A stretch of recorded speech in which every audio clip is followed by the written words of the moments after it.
You're most welcome in Edubiz Academy और आज हम पढ़ने वाले हैं NCERT history class 6 and chapter number 6। ठीक है, क्लास स्टार्ट करने से पहले एक दो बातों पे डिस्कस करना चाहूंगा। वो ये है कि आप चाहे किसी भी गवर्नमेंट एग्जाम की तैयारी कर रहे हो, यूपीएससी से लगाए वनडे एग्जाम्स तक, तो वहां पे एनसीईआरटी से क्वेश्चन पूछे जाते हैं, इसलिए एनसीईआरटी पढ़ना मस्ट। दूसरी बात यह है कि बहुत सारे स्टूडेंट जो कॉम्पिटेटिव एग्जाम्स की तैयारी करते हैं उनकी ये आदत होती है कि वो बहुत ज़्यादा फैक्ट्स और रिटन कंटेंट खोजने लगते हैं। ठीक है, लेकिन एनसीईआरटी आपसे सिंपली ये कहती है पहले मुझे समझो, यानी कॉन्सेप्ट को बिल्ड करना है। तो हमारा ज़्यादा से ज़्यादा फोकस होना चाहिए किस चीज़ पे? समझने पे। ठीक है, क्योंकि बुक तो ऑलरेडी आपके पास पड़ी हुई है, वहां से आप देख के पढ़ सकते हैं, लेकिन इस क्लास में केवल हम समझने की कोशिश करेंगे। तो आइए अब स्टार्ट करते हैं चैप्टर। हमारे चैप्टर का नाम है न्यू क्वेश्चंस एंड आइडियाज, यानी नए प्रश्न और विचार। अब देखते हैं इस चैप्टर में किन किन चीजों पे, किन किन टॉपिक पे बात की गई है। तो सबसे पहला है बुद्धिज्म एंड जैनिज्म, यानी आपने देखा था इससे पहले वर्ण सिस्टम पढ़ा था सनातन धर्म में, तो उसके विरोध में, उसके अगेंस्ट में दो नए रिलीजन आते हैं, बौद्ध एंड जैन धर्म। उसके बारे में पढ़ेंगे और इसके जो फाउंडर थे बौद्ध रिलीजन के, महात्मा बुद्ध। इसके साथ साथ जैनिज्म में वर्धमान महावीर के बारे में हम पढ़ेंगे डिटेल्स में। ठीक है, और नेक्स्ट टॉपिक हमारा ये है संघा एंड, यहां पे स्पेलिंग गलत है, संघा एंड मॉनेस्ट्रीज, यानी संघ और विहार।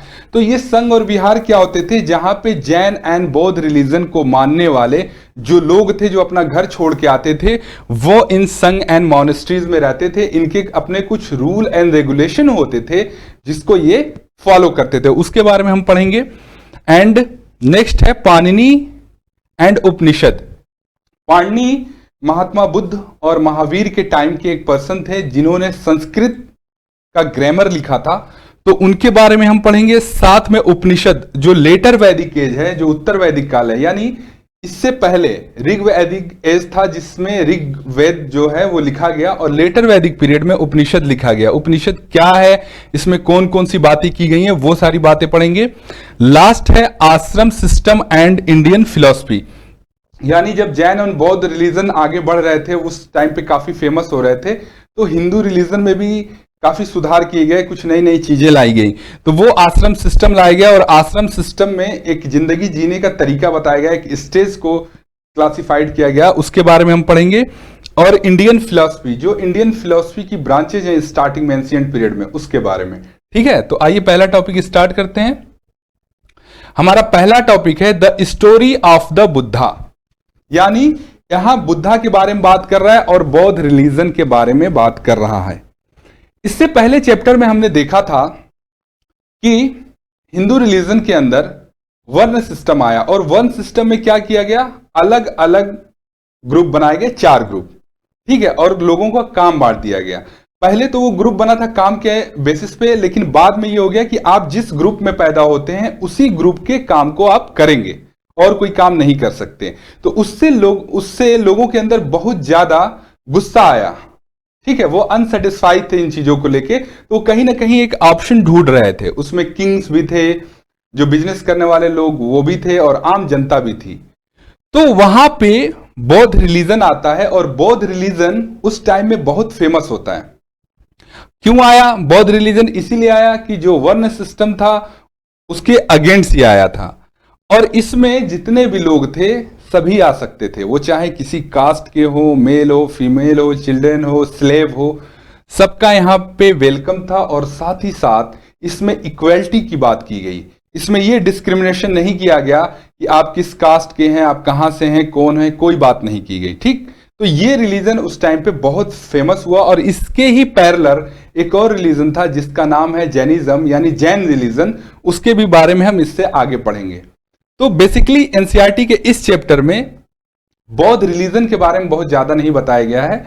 इसमें बताया गया है जो गौतम बुद्ध थे उनके बारे में थोड़ी बहुत इंफॉर्मेशन दी गई है। आइए देखते हैं।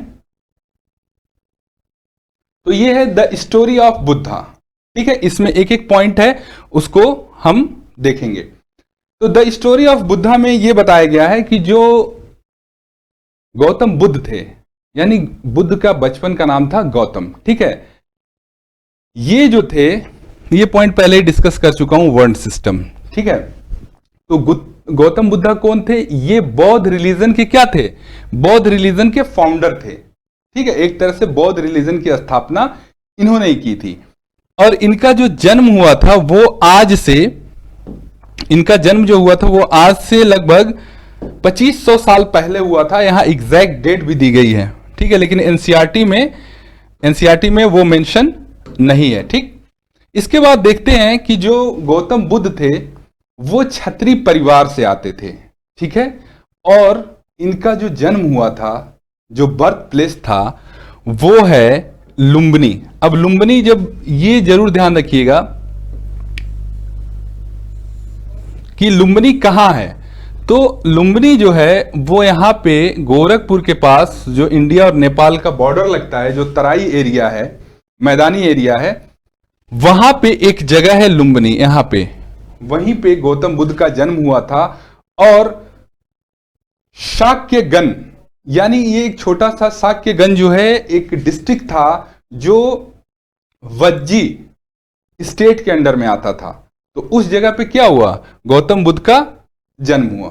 ठीक है, इनका नाम मैं पहले ही बता चुका हूं कि इनका नाम जो था बचपन का गौतम था।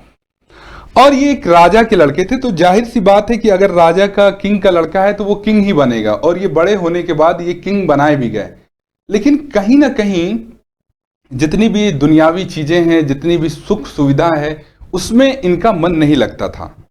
ठीक है, ये अंदर से बहुत ज्यादा अनसेटिस्फाइड थे और ये चाहते थे कि जिंदगी का सच क्या है, जिंदगी को कैसे जीना चाहिए, इन सारी चीजों में ज्यादा मन लगता था।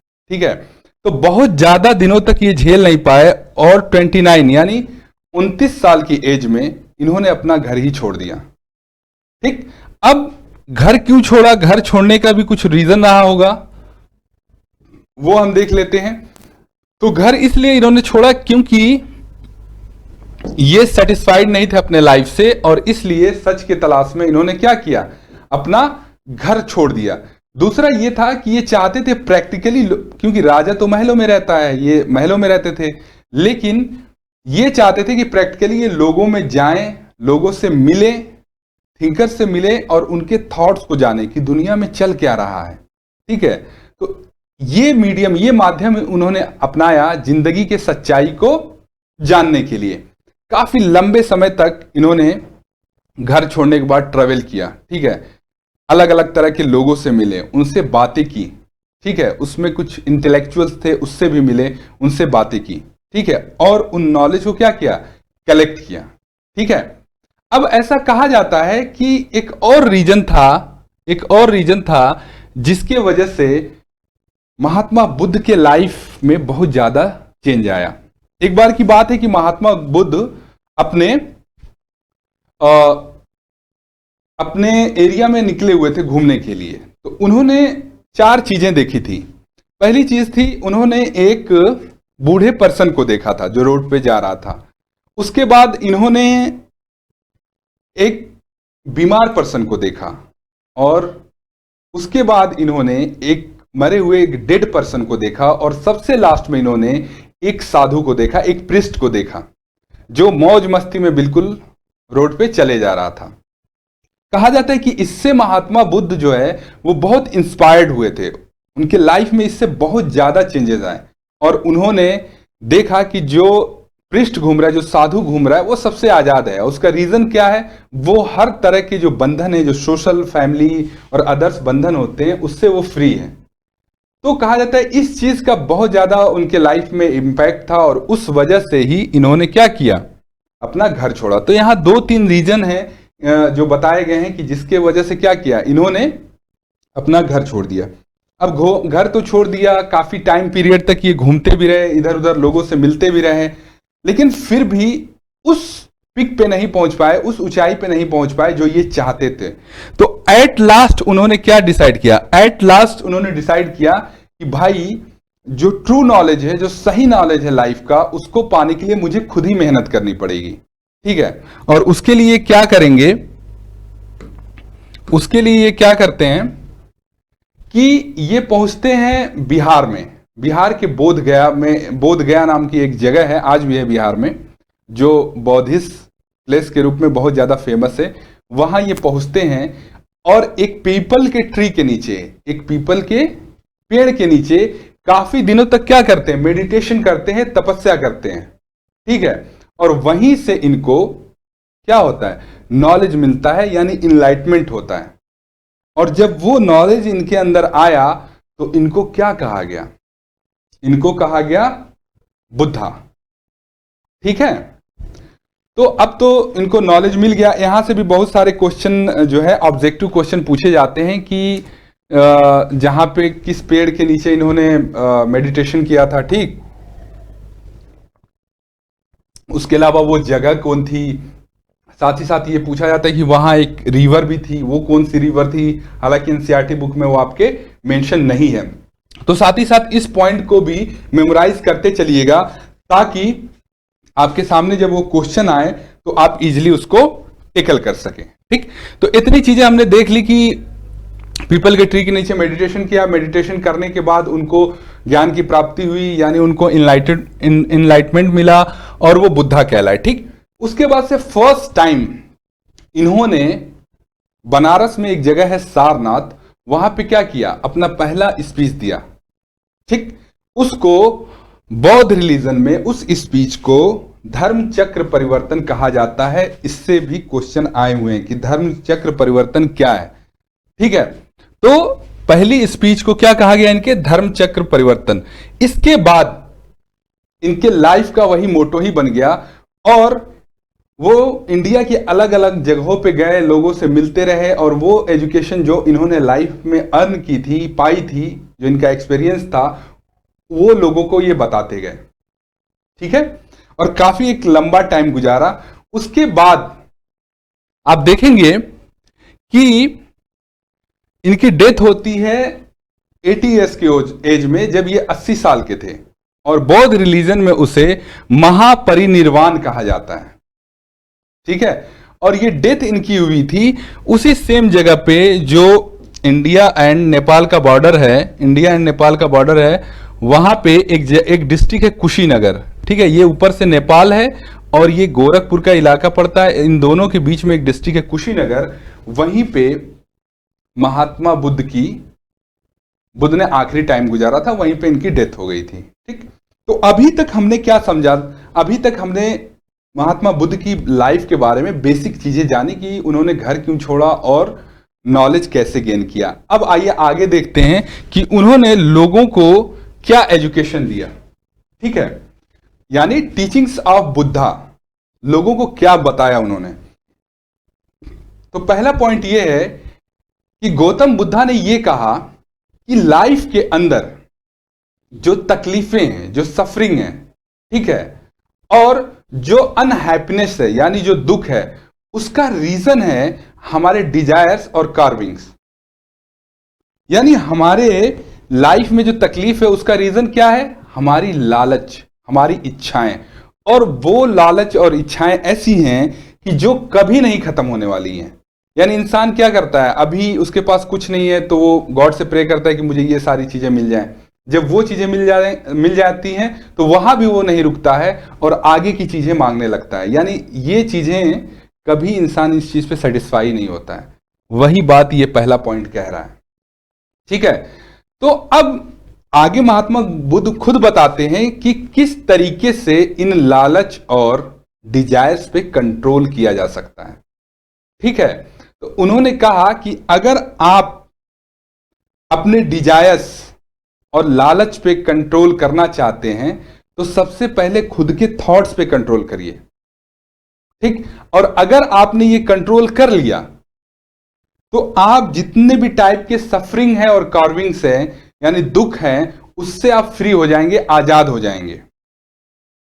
ठीक है, तो ये क्या थी, महात्मा बुद्ध की टीचिंग्स थी। ठीक, और इसके साथ साथ उन्होंने ये भी कहा कि अगर आप इंसान हैं तो आपके अंदर, पॉइंट नंबर 3 है, आपके अंदर इंसानियत और काइंडनेस भी होनी चाहिए, यानी दयालुता भी होनी चाहिए। ठीक है, और इसके अलावा उन्होंने ये कहा कि एनिमल्स के साथ भी आप अच्छा बिहेव करिए, अच्छा व्यवहार करिए और उनकी रिस्पेक्ट करिए, क्योंकि वो भी एक जीव है। इंसानों की तरह। देखिए महात्मा बुद्ध कितनी बड़ी बड़ी बातें यहां पे हमें समझा रहे हैं, जो आज भी ये बातें रेलिवेंट हैं। ठीक है, तो ये सारी बातें उन्होंने अपने टीचिंग्स में क्या किया, समझाया। ठीक, अब आगे देखते हैं और क्या कहा। इसके अलावा महात्मा बुद्ध ने यह भी समझाया कि जो हमारे कर्मा हैं, जो हमारे कर्म हैं, तो कर्म दो ही तरह के होते हैं, या तो वो अच्छे होंगे या तो क्या होंगे, बुरे होंगे। तो महात्मा बुद्ध ये कहते हैं कि आप जो कर्म करते हैं, जो कर्मा करते हैं, उसका इंपैक्ट आपके प्रेजेंट लाइफ में भी पड़ता है और फ्यूचर में भी पड़ता है। फॉर एग्जाम्पल, अगर कोई बंदा चोरी कर रहा है तो उससे उसकी लाइफ आज भी इफेक्ट होगी और आने वाले फ्यूचर में भी उसकी लाइफ इफेक्टेड रहेगी। तो इस बारे में महात्मा बुद्ध यहां पे बात कर रहे हैं। ठीक है, और जो सबसे बड़ी चीज थी, जो सबसे इंप्रेसिव चीज थी, वो ये थी कि महात्मा बुद्ध ने ये सारी बातें लोगों को समझाने के लिए नेचुरल लैंग्वेज का यूज किया और लोकल लैंग्वेज का यूज किया। यानी वो जहां गए उस एरिया में जो भाषा बोली जाती है, जैसे पाली लैंग्वेज का यहां जिक्र है, तो इस लैंग्वेज में ही लोगों को उन्होंने समझाया। ठीक है, और अपने स्पीच या लेक्चर दिए। और आज भी आप देखेंगे जो बढ़िया स्पीकर होता है, जो अच्छा वक्ता होता है, वो क्या करता है, जहां भी वो स्पीच देता है, जिन लोगों के बीच में देता है, तो वहां पे वो लोकल लैंग्वेज इस्तेमाल करता है जो वहां के लोग समझ सके। और ये काम गौतम बुद्धा आज से 2500 साल पहले कर रहे थे। तो ये एक बहुत बड़ी बात थी। ठीक है, इसके अलावा एक स्टोरी का जिक्र है। इस स्टोरी में एक है कीसा गौतमी, एक लेडी होती है। ठीक है, और क्या होता है कि कीसा गौतमी का जो लड़का है वो एक्सपायर कर जाता है, उसकी डेथ हो जाती है। तो वो काफी परेशान रहती है और अपने बच्चे के लाश को लेके वो सड़क पे इधर उधर घूमती रहती है।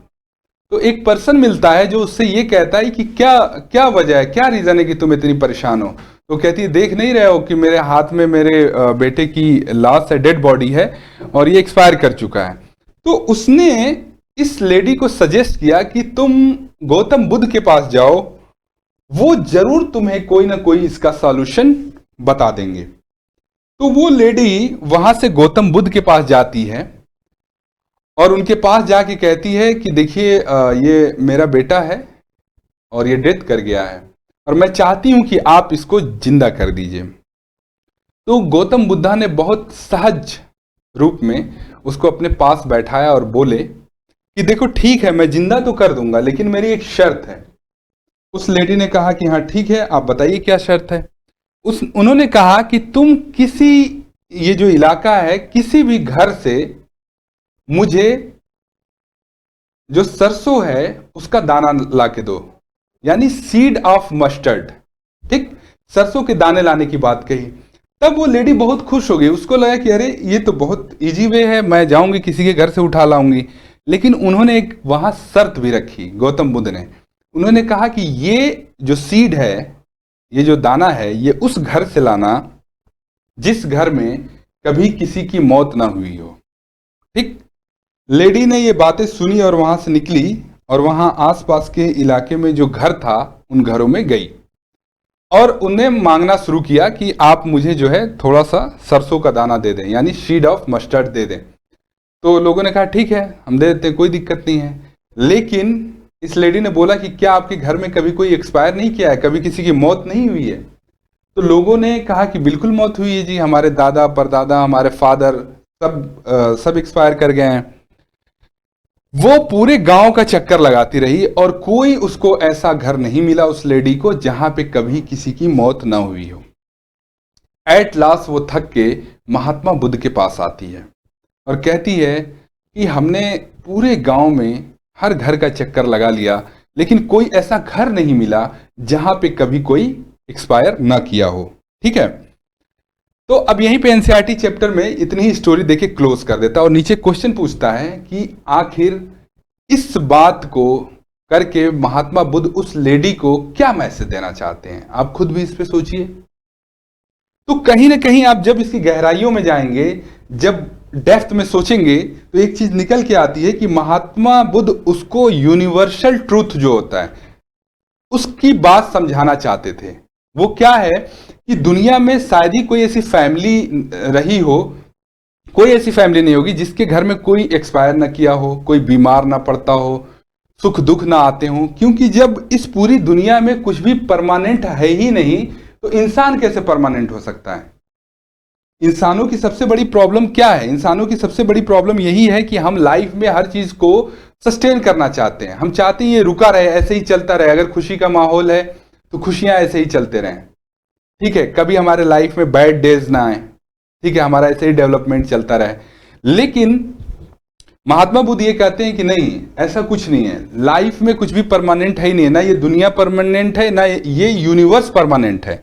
तो ये तो भूल ही जाओ, ठीक। आपको एक टाइम के बाद मरना है, आपके पास एक लिमिटेड टाइम है और सारी चीजें खत्म होनी है, और ये सबके साथ हो रही हैं, सिर्फ आपके साथ नहीं हो रही हैं। यही मैसेज महात्मा बुद्ध क्या करना चाहते थे? उस लेडी को देना चाहते थे। अब आइए आगे देखते हैं। अब बात करेंगे जैनिज्म के बारे में। तो मैं पहले ही बता चुका हूं कि बौद्ध और जैन रिलीजन क्यों आए थे।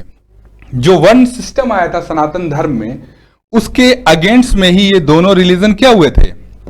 आए थे। और उस टाइम पीरियड पे लोगों ने काफी इस रिलीजन को सपोर्ट किया था, ठीक है। तो आइए जैना के बारे में जानते हैं, ठीक है। जैन रिलीजन के जो फाउंडर थे फर्स्ट, वो थे ऋषभ देव, ठीक है। और जहां तक वर्धमान महावीर की बात है, तो उसमें जो गुरुज थे इस रिलीजन के, उसमें ये 24वें नंबर पे आते हैं। लेकिन इनको जो है वर्धमान महावीर को real founder of Jain religion माना जाता है, यानी इनको वास्तविक फाउंडर इन्हीं को माना जाता है, ठीक है। और ये किस टाइम पीरियड में थे? ये भी ठीक उसी टाइम पीरियड में थे जिस टाइम पीरियड में महात्मा बुद्ध थे, ठीक।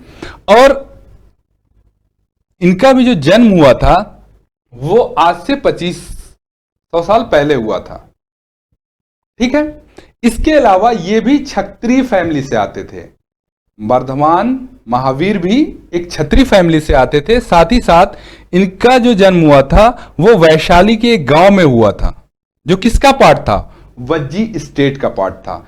हमने 16 महाजनपदाज में हमने पढ़ा था कि उस टाइम पीरियड में एंशिएंट इंडिया में 16 महाजनपद यानी 16 स्टेट उभर के आए थे। और उन स्टेट में एक स्टेट था, कौन सा? वज्जी। और वज्जी के अंदर छोटे छोटे बहुत सारे डिस्ट्रिक्ट थे। तो ठीक ये वही कहानी है, यहां से भी क्वेश्चन एनसीईआरटी में पूछा जाता है, ठीक। इनकी भी जो कहानी है वर्धमान महावीर की, वो भी गौतम बुद्ध से काफी मिलती जुलती है। उन्होंने 29 के एज में छोड़ा, यानी 29 वर्ष के एज में घर छोड़ दिया। इन्होंने 30 साल के एज में छोड़ दिया। ये भी राजा के लड़के थे, इनके पास भी सारी सुख सुविधाएं थी, ईच एंड एवरीथिंग था। लेकिन इनका भी दुनियावी चीजों में क्या हुआ? मन नहीं लगा। और ये भी लाइफ के ट्रूथ को जानना चाहते थे कि जिंदगी की सच्चाई क्या है। और उस चीज को जानने के लिए क्या करेंगे? ये भी अपना घर छोड़ देते हैं, ठीक है। ये भी अपना घर छोड़ देते हैं। और उस छोड़ने का रीजन क्या था? यानी लाइफ के सच को जानने के लिए, उसके अलावा प्रैक्टिकल नॉलेज के लिए, ठीक है। इन दो चीजों को जानने के लिए इन्होंने अपना घर छोड़ा।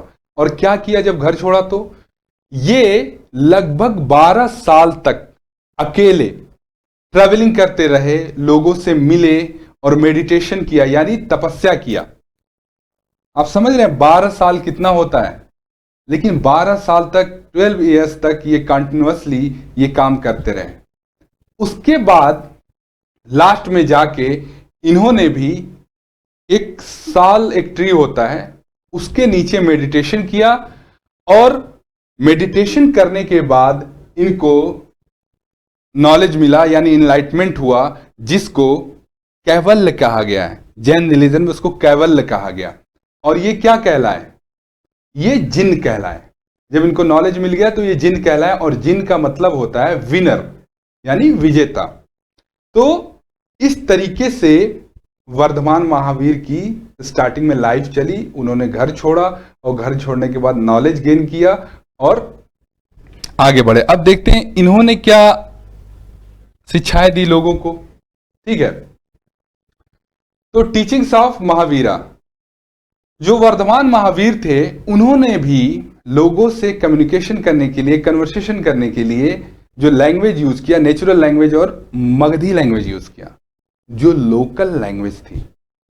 ठीक है, और पहले भी बता चुका हूं कि इस कम्युनिकेशन स्किल का क्या रोल होता है। ठीक है, आज भी ये रेलिवेंट है। आप जब किसी लोकल इलाके में जाते हैं और उस लैंग्वेज में बोलते हैं तो उसका बहुत ज्यादा बेनिफिट मिलता है। अब इन्होंने क्या कहा, इन्होंने कहा कि अगर, वर्धमान महावीर कहते हैं कि अगर तुम लाइफ की सच्चाई जानना चाहते हो तो सबसे पहले अपना घर छोड़ दो। यानी सच जानना है तो आपको घर छोड़ना पड़ेगा। दूसरी बात ये कहते हैं कि वायलेंस मत करो, हिंसा मत करो। इन्होंने नॉन वायलेंस पे ज्यादा जोर दिया, अहिंसा पे ज्यादा जोर दिया। ये कहते थे किसी के साथ भी वायलेंस मत करो, चाहे वो इंसान हो और चाहे कोई एनिमल हो, आपको किसी के साथ वायलेंस नहीं करना है।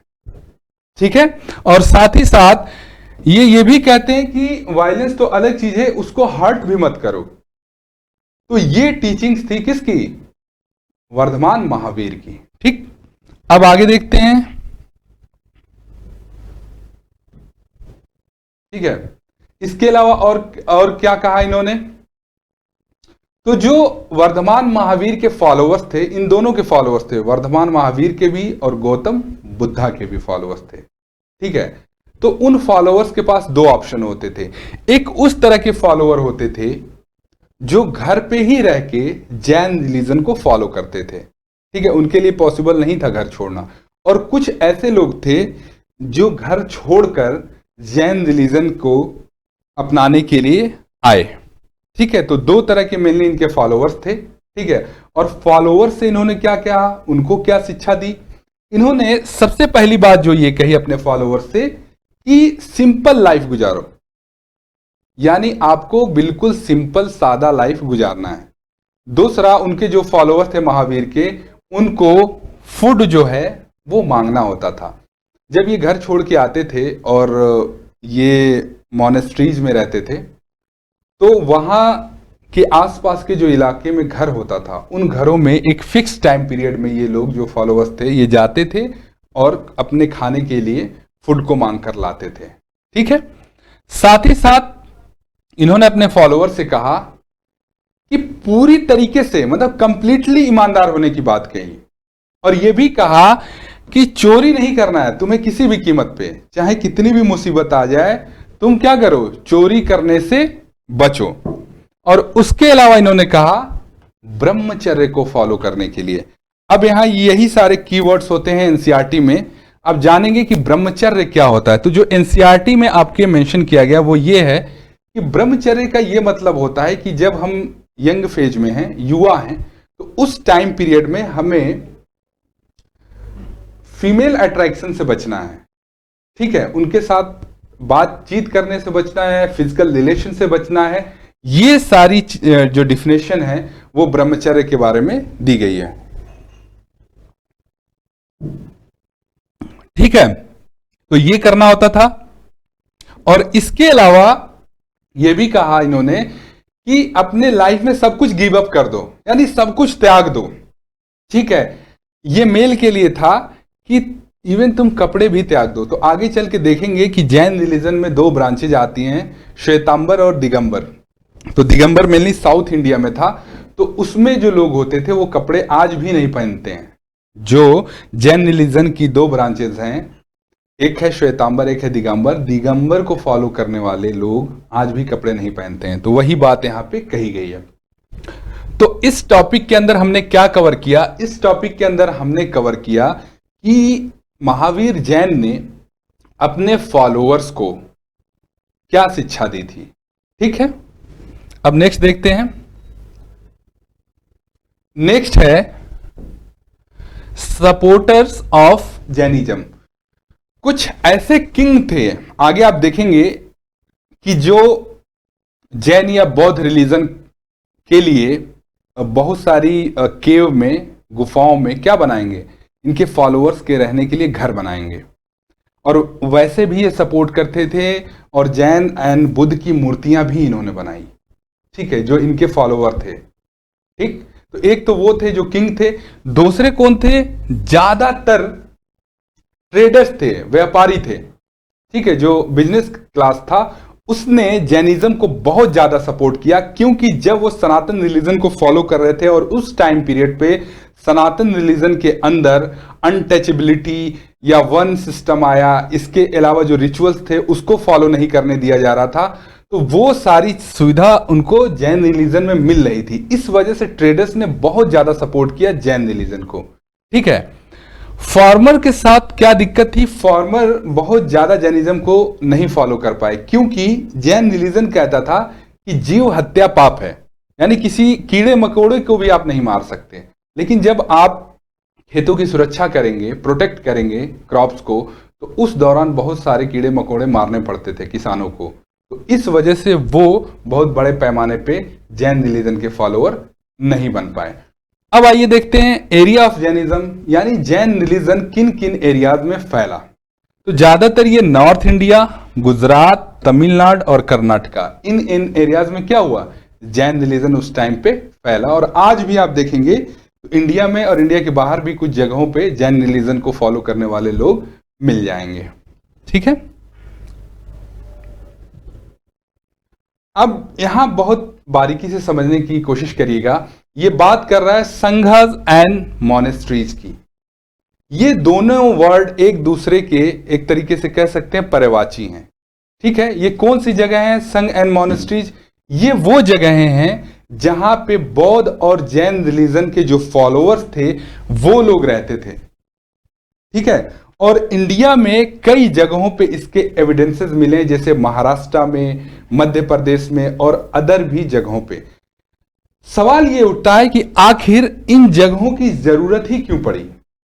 तो जैसे मैंने पहले भी डिस्कस किया हुआ है कि उस टाइम पीरियड में दो तरह के फॉलोअर होते थे, एक तो घर पे ही रह के इन रिलीजन को फॉलो करते थे, और दूसरे वो थे जो घर छोड़ के आते थे। तो घर जब छोड़ के आए तो कहीं ना कहीं उन्हें रहने के लिए जगह तो चाहिए। ठीक, तो उस टाइम पीरियड में क्या होता था कि ये जो आप पीछे देख सकते हैं यहां पे, ये जो पहाड़ होते थे उनको काट कर उसी के अंदर उनके रहने के लिए कमरे बनाए जाते थे। इस दोनों फिगर में आप देख सकते हैं। इसके अलावा इसके वीडियोस भी यूट्यूब पे बहुत सारे पड़े हुए हैं, वहां से भी आप देख सकते हैं। अब होता क्या था कि पहाड़ियां काटी जाती थी और उसके अंदर कमरे बनाए जाते थे जहां जैन और बौद्ध रिलीजन को फॉलो करने वाले लोग रहते थे। ठीक, उसमें भी एक पॉइंट है, वो पॉइंट ये है कि ज्यादातर तो वो घूमते रहते थे, जो फॉलोअर्स थे लोगों के बीच जाते थे, वो उनको शिक्षा देते थे।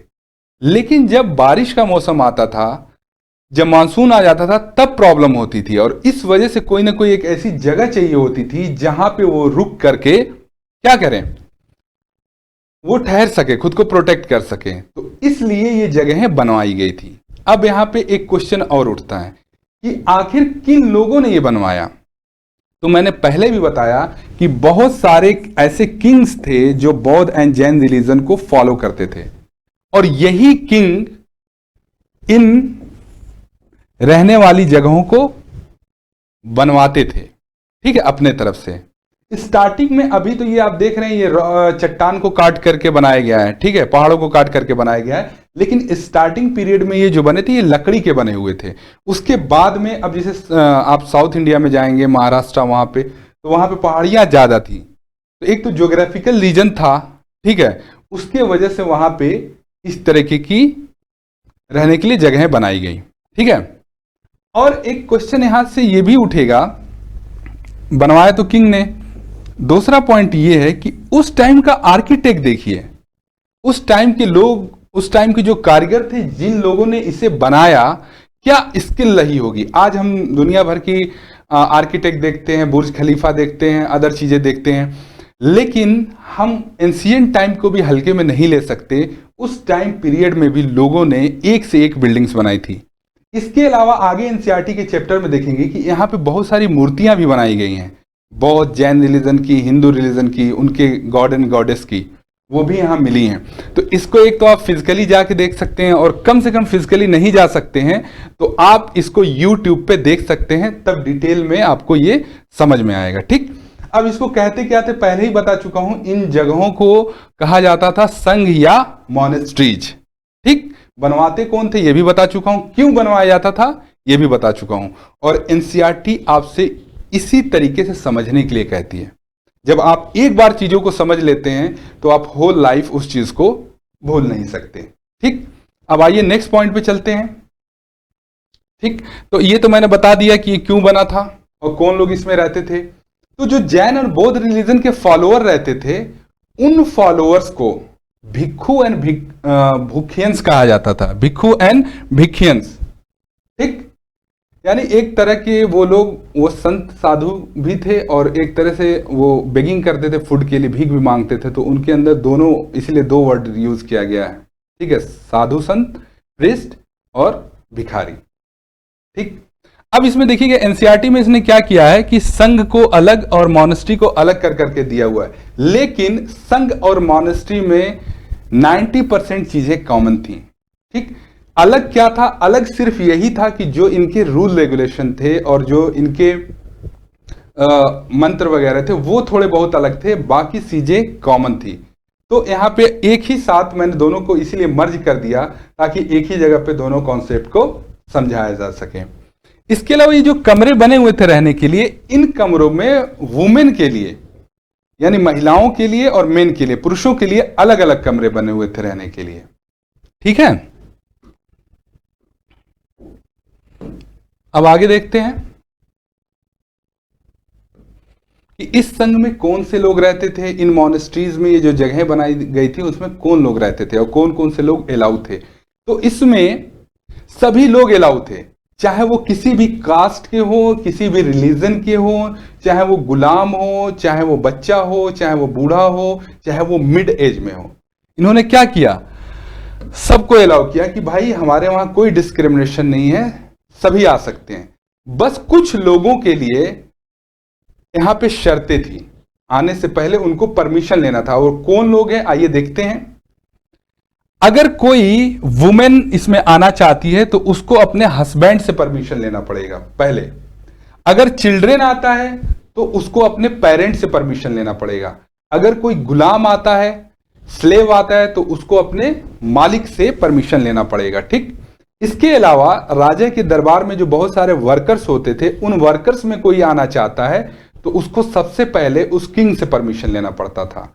इसके अलावा अगर कोई कर्जदार पर्सन है तो उसको, जिसने कर्ज दिया है, उससे उसको परमिशन लेना पड़ता था कि मैं जो है मॉनेस्ट्रीज में या संघ में जाना चाहता हूं, तो आप मुझे परमिशन दे दीजिए।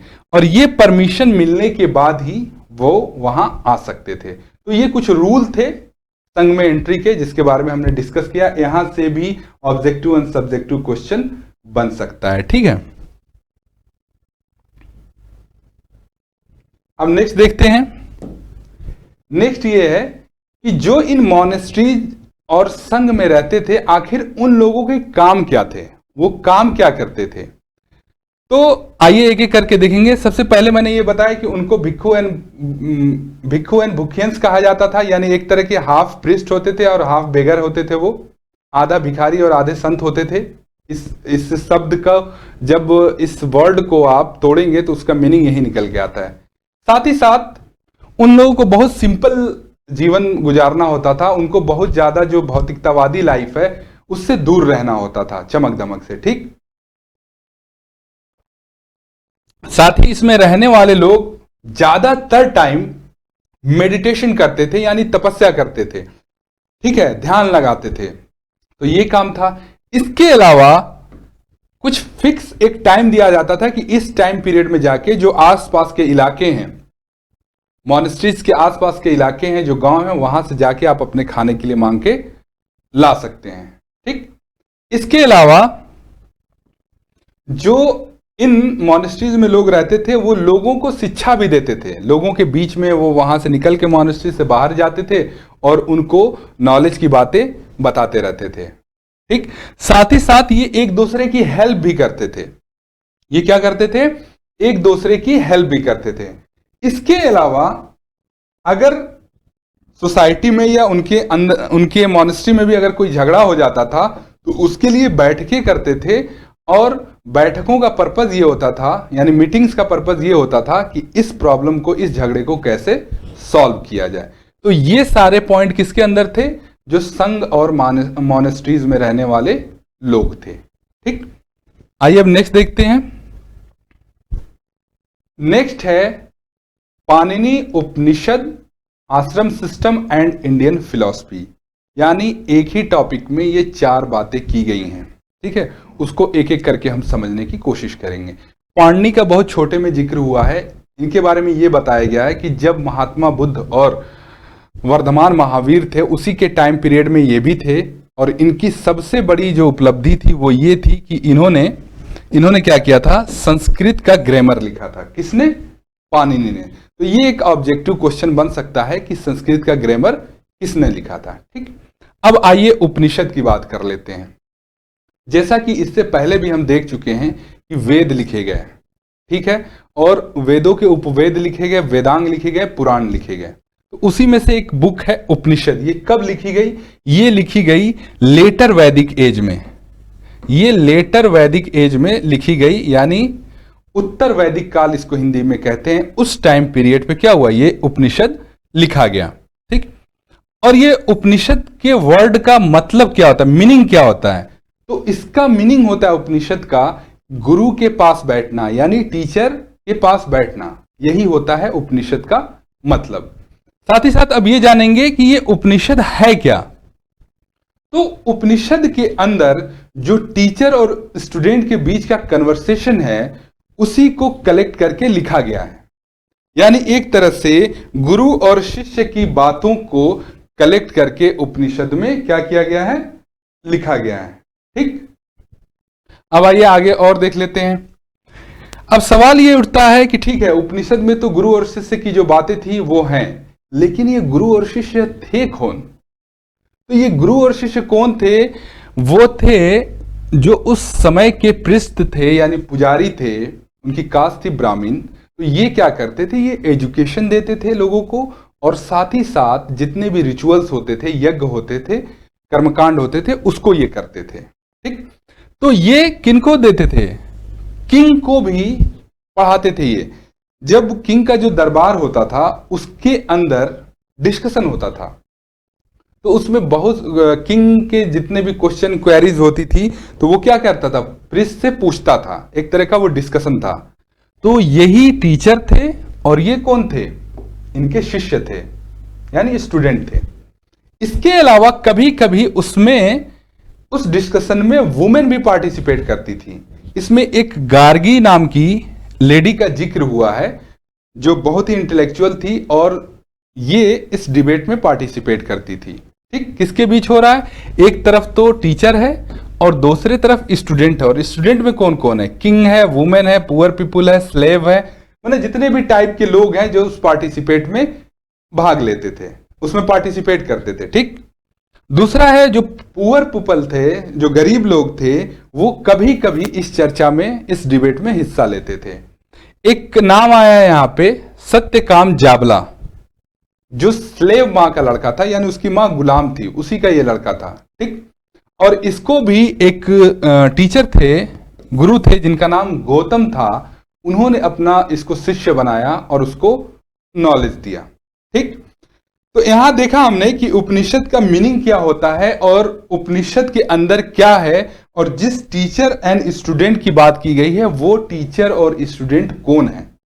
और इन्हीं टीचर और इन सारे स्टूडेंट के बीच में जो बातें हुई हैं उन्हीं बातों को कलेक्ट करके किस में लिखा गया है? उपनिषद में लिखा गया है।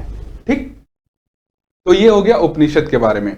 आगे चल के देखेंगे कि एक ऑब्जेक्टिव क्वेश्चन बहुत ज्यादा एग्जाम्स में पूछा जाता है कि जो सत्यमेव जयते हैं, ये हर जगह गवर्नमेंट डिपार्टमेंट में आपको मिल जाएगा, हर जगह पे ये लिखा हुआ होता है सत्यमेव जयते।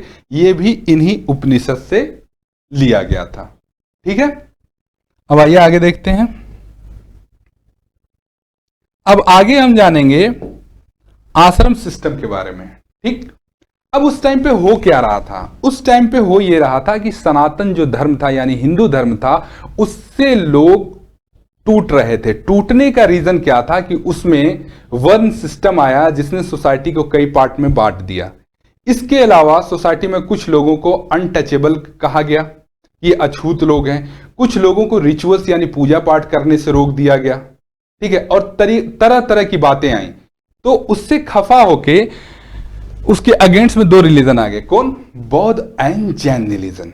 और इसके तरफ लोगों का बहुत ज्यादा झुका हुआ, लोग ज्यादा से ज्यादा बौद्ध एंड जैन रिलीजन को अपनाने लगे। इवन लोग ही नहीं, किंग्स भी अपनाने लगे, बिजनेसमैन भी अपनाने लगे। तो अब सनातन धर्म के साथ सामने एक बहुत बड़ी चुनौती थी कि आखिर इसको कैसे हैंडल किया जाए। तो उन्होंने भी सनातन रिलीजन के अंदर कुछ सुधार किए, कुछ रिफॉर्म किया, कुछ नई चीजें लेके आए। तो उन्हीं एक चीजों में से वो लेके आए थे जिसका नाम था आश्रम सिस्टम। तो आश्रम सिस्टम क्या था? बिल्कुल आसान भाषा में, तो आश्रम सिस्टम जो था जिंदगी को गुजारने का एक तरीका था, एक मैनर था, जिसमें लाइफ को 4 पार्ट में बांट दिया गया। ठीक है, 4 फेज में बांट दिया गया। एक यंग एज होती है, एक उसके बाद की होती है जिसमें इंसान मैरिड होता है, एक उसके बाद की एज, एक बिल्कुल लास्ट। तो देखते हैं क्या है उसमें। तो फर्स्ट स्टेज को कहा गया ब्रह्मचर्य। ब्रह्मचर्य का मतलब होता है, जो बिल्कुल सिंपल डिफिनेशन दी गई है, कि इस टाइम पीरियड में आपको वुमेन से बात करने से बचना है, उनको देखने से बचना है, उनके बारे में गलत सोच रखने से बचनी है, और साथ ही साथ फिजिकल रिलेशन वगैरह इन चीजों से भी बचना है। और उस फेज में आपको क्या करना है? ज्यादा से ज्यादा वेद को पढ़िए। ये कौन सी एज है? ये यंग एज की बात कर रहा है। ठीक है, इसमें एनसीईआरटी में तो एज नहीं दिया गया है, लेकिन आगे जब एडवांस बुक पढ़ेंगे तो ये भी बताया गया है कि ब्रह्मचर्य की कौन सी एज होती है, गृहस्थ की कौन सी एज होती है, लेकिन इसमें नहीं बताया गया। इसमें सिंपली ये बताया गया है कि यंग एज में आपको ब्रह्मचर्य को फॉलो करना है, और आपको बिल्कुल सिंपल लाइफ गुजारनी है, वेदास का अध्ययन करना है, और वुमेन के अट्रैक्शन से बचना है। ठीक, दूसरा बात कर रहा है गृहस्थ। गृहस्थ वो फेज था जिस फेज में इंसान की शादी हो जाती है। ठीक है, तो वो गृहस्थ लाइफ गुजारता है। थर्ड फेज जो था वो था वानप्रस्थ। इसमें क्या था? जंगलों में जाके, फॉरेस्ट के अंदर जाके मेडिटेशन करना होता था, यानी ध्यान लगाना होता था। ठीक, और लास्ट स्टेज जो था वो था सन्यास। और इस स्टेज में इंसान को अपना सब कुछ त्याग देना होता था। ठीक है, और एक जो सन्यासी होता है उस तरह की लाइफ गुजारनी होती थी। ठीक है, तो ये एक सिस्टम था जो सनातन रिलीजन में लाया गया। साथ ही साथ इस सिस्टम में वुमेन अलाउ नहीं थे। इवन कि आप देखेंगे लेटर वैदिक पीरियड में वुमेन की कंडीशन में बहुत गिरावट आई। उनको एजुकेशन नहीं लेने दिया गया, साथ ही साथ जो वेद पढ़ने के राइट नहीं थे। ऋग वैदिक पीरियड में थे, लेकिन लेटर वैदिक पीरियड में ये चीजें, वुमेन की कंडीशन में बहुत ज्यादा गिरावट आई। ठीक है, तो जब आश्रम सिस्टम भी आया तो आश्रम सिस्टम में यह कहा गया कि वुमेन इसमें अलाउ नहीं है, जो उनका हस्बैंड फॉलो करता है उसी चीज को इन्हें फॉलो करना है। ठीक है, तो आश्रम सिस्टम हमने यहां पे समझ लिया। यहां से भी बहुत सारे क्वेश्चन आ सकते हैं, तो इसको अच्छे से कॉन्सेप्ट को अपने दिमाग में बैठाइएगा। लास्ट टॉपिक जो है वो है इंडियन फिलॉसफी, यानी भारतीय दर्शन। तो भारतीय दर्शन के बारे में भी आपके एनसीईआरटी बुक में थोड़ा सा जिक्र है। उसमें यह बताया गया है कि इंडिया में टोटल स्टार्टिंग में फिलॉसफी में 6 ब्रांचेस थी, जो अलग अलग टाइम पे डेवलप हुई। तो अब देखते हैं कि वो कौन सी 6 ब्रांचेस थी और उनके फाउंडर कौन थे। ठीक है, तो पहला जो है वो है वैशेषिक, और इसके फाउंडर थे कनाद। ये सारे ऑब्जेक्टिव क्वेश्चन ही हैं, ये समझ के, एक तो समझना भी है और क्वेश्चन फॉर्मेट में भी समझना है इसको, चाहे आप कोई भी एग्जाम दे रहे हो। ठीक, दूसरी फिलॉसफी थी, जो फिलॉसफी की ब्रांच वो थी न्याय। इसके फाउंडर थे गौतम।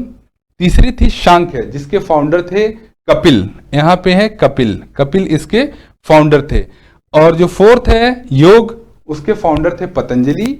और 5वीं है पूर्व मीमांसा, जिसके फाउंडर थे जैमिनी। और लास्ट है उत्तर मीमांसा, जिसके फाउंडर थे व्यास। आज भी ये चीजें इंडियन सोसाइटी में रेलिवेंट है और इनका जिक्र आता रहता है। जैसे पतंजलि एक प्रोडक्ट है, एक कंपनी है, इसके बारे में बहुत ज्यादा चर्चा होती रहती है। योग का चर्चा होता रहता है।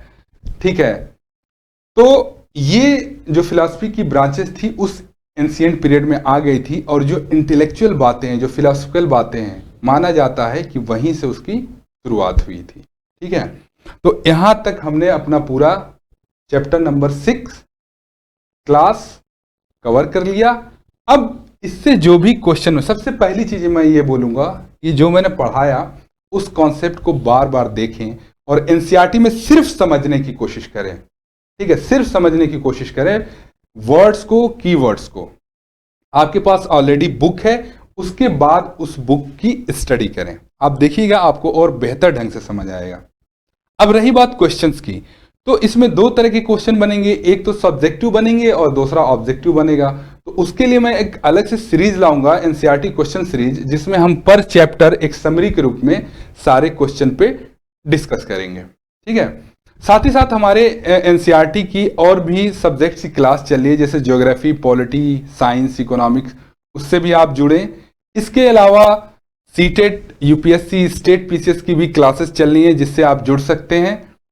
ठीक है, और अगर आपको कंटेंट और हमारे एक्सपर्ट की एडवाइस या सलाह चाहिए तो नीचे लिंक में, वीडियो के नीचे टेलीग्राम नंबर और व्हाट्सएप नंबर दिया गया है, वहां से भी आप जुड़ सकते हैं। और उस ग्रुप में जो एक्सपर्ट और टीचर्स हैं वो आपकी सारी क्वेरीज को सॉल्व करेंगे, आपके जो डाउट हैं, क्वेश्चन हैं, उस पर हेल्प करेंगे। ठीक, और उस ग्रुप में आपको कंटेंट भी प्रोवाइड होगा। Thank you.